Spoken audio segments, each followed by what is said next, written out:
저는 지금 강원도 영월에 있는 단종의 무덤이 있는 장릉에 와 있습니다. 오늘은 아주 날씨가 좋은 봄날인데요. 풀냄새와 아카시아 향도 풍기고 있습니다. 산책하기 아주 좋은 그런 소나무 숲 사이를 지금 걸어가고 있는데요. 저 앞쪽으로 가면 단종의 무덤이 있습니다. 단종의 무덤으로 가보도록 하겠습니다. 능선 위쪽에 이와같이 무덤이 조성되어 있습니다. 관광객들이 찾아와서 무덤을 구경하고 있네요.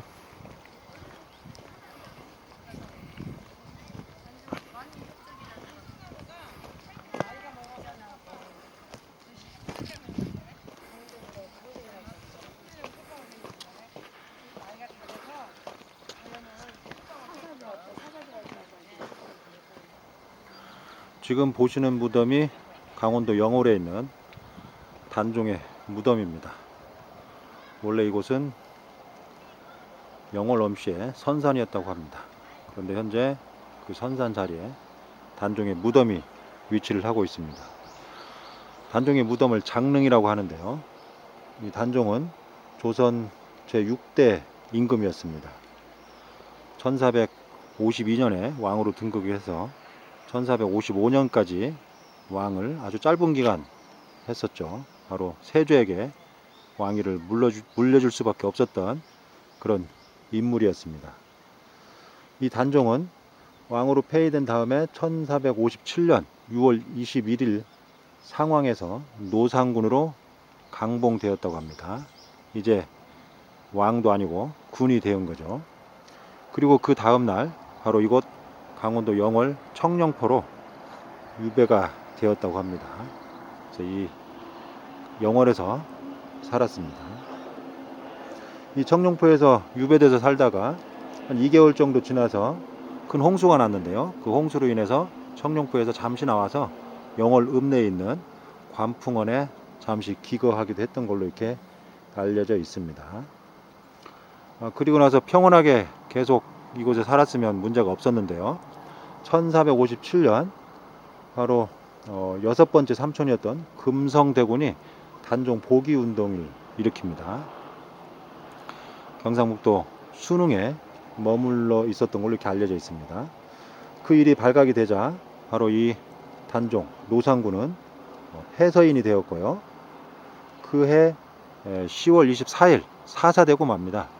결국 죽고 마는데요. 그의 나이가 17살이었습니다. 아주 어린 나이에 꿈을 펼치지도 못하고 바로 죽게 되는 겁니다. 당시 사사돼서 단종의 시신이 유해가 동강을 흘렀는데요.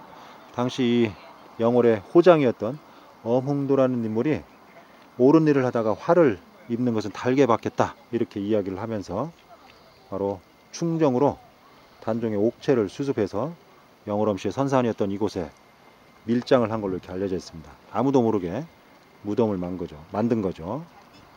그리고 그 이후에 1516년 중종 11년 때 와서 노상군 묘를 찾으라는 왕명이 있었고요. 1541년에 영월 군수 박충원이 현몽을 해서 노상군 묘를 찾아서 새롭게 무덤을 만들고 제사를 올렸다고 합니다.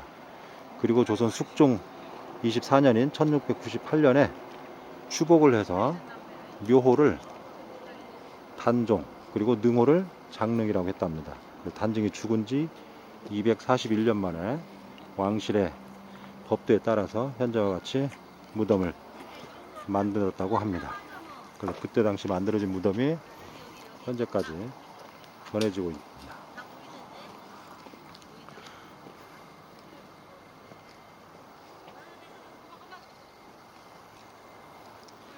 단종의 부인은 왕비는 정순왕후였는데요. 아주 어려운 삶을 살았던 그런 인물이죠. 왕비 중에 이렇게 불우한 삶을 산 사람들 이렇게 많지가 않을 겁니다.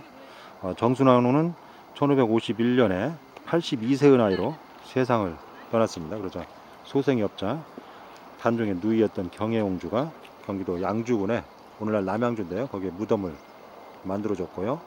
그 이후에 복권이 되면서 사릉이라는 능호를 갖게 되었습니다. 그 사릉에 있는 바로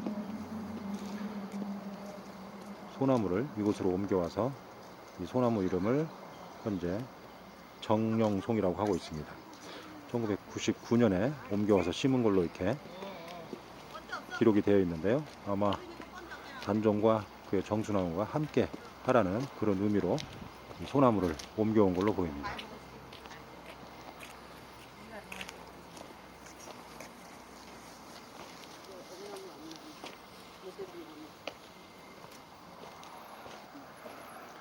조선시대 총 27명의 왕이 있었는데요. 그 중에 연산군, 광해군도 아주 왕으로 폐위되면서 불우한 삶을 살았던 인물들이지만 이 단종만큼 조선 임금 중에 불우한 삶을 살았던 그런 인물도 없는 것 같습니다. 시대적 배경이 단종을 그렇게 만들지 않았나 이렇게 생각이 됩니다. 단종이 폐위되지 않고 계속 왕위를 했다면 조선시대의 역사가 또 다르게 전개되었을 가능성도 있지 않았을까 이렇게 생각을 해봅니다. 물론 역사에서 가설을 한다는 것은 금기시해야 될 일이지만 우리가 한 번 정도 생각을 해볼 문제가 아닌가 그렇게 생각이 됩니다. 지금 장릉 가까이 와 있는데요. 무덤이 조선의 다른 왕릉처럼 화려하거나 장엄적이진 않습니다. 아주 단촐하게 만들어져 있는데요. 봉분 주위에 곡담이 있고 봉분 주변으로 간략하게 석양이 현재 있고요. 그 좌우로 망주석이 있습니다. 그리고 망주석 사이에 상석이 마련돼서 있고요. 그 앞에 장명등, 그 다음에 문인석, 그리고 다시 석양이 위치를 하고 있습니다. 전체적인 규모로 봐서 조선시대 사대부가 무덤에 거의 준하는 그런 성물들과 무덤의 규모를 가지고 있는데요. 특히 이 장릉은 무인석이 마련되지 않은 그런 모습을 가지고 있어서 특징적으로 이야기되는 부분도 있습니다. 특히 이 장릉에 있는 성물들은 경기도 남양주에 있는 사릉, 다시 말해서 단종의 부인이었던 정순왕후의 무덤에 있는 성물들과 상당히 유사한 기법을 보이고 있는 걸로 확인이 되고 있습니다. 이런 걸로 봐서 당시 무덤을 새롭게 조형하면서 남양주의 사릉과 이 강원도 영월 아주 먼 곳이죠. 이곳에 장릉에 있는 성물들을 왕실에서 파견된 동일한 석공들이 공사를 하지 않았을까 그렇게 추정을 해볼 수도 있습니다.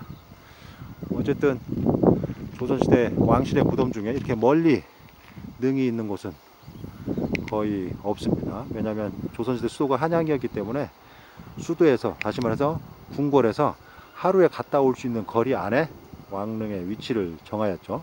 그런데 이 강원도 영월에 있는 이 장릉은 당시 단종의 어떤 특수한 상황과 연관이 되어 있다고 할 수 있습니다. 시대는 지났지만 우리가 한 번 정도 왜 이런 역사가 있었는지 되새겨 볼 만한 그런 무덤이라고 할 수 있습니다. 무덤 주변에는 다른 왕릉들처럼 정자각과 기각 등이 현재 위치를 하고 있습니다. 그리고 저 멀리 산 너머로 청룡포가 위치를 하고 있습니다. 조선시대 1452년부터 1455년까지 약 4년 동안 조선을 이끌었던 단종을 오늘날 우리가 한번 생각해 보고 봐야 되지 않을까 생각이 됩니다. 단종이 17살 어린 나이에 사사되면서 과연 삼촌이었던 세조를 생각하면서 무슨 생각을 했을지, 우리가 그런 긴박한 상황에 처했을 때 우리는 어떤 생각과 자세를 취할지 오늘날의 관점에서, 그리고 그 시대의 관점에서 한 번 정도 생각을 해볼 문제가 아닌가 그렇게 생각이 됩니다.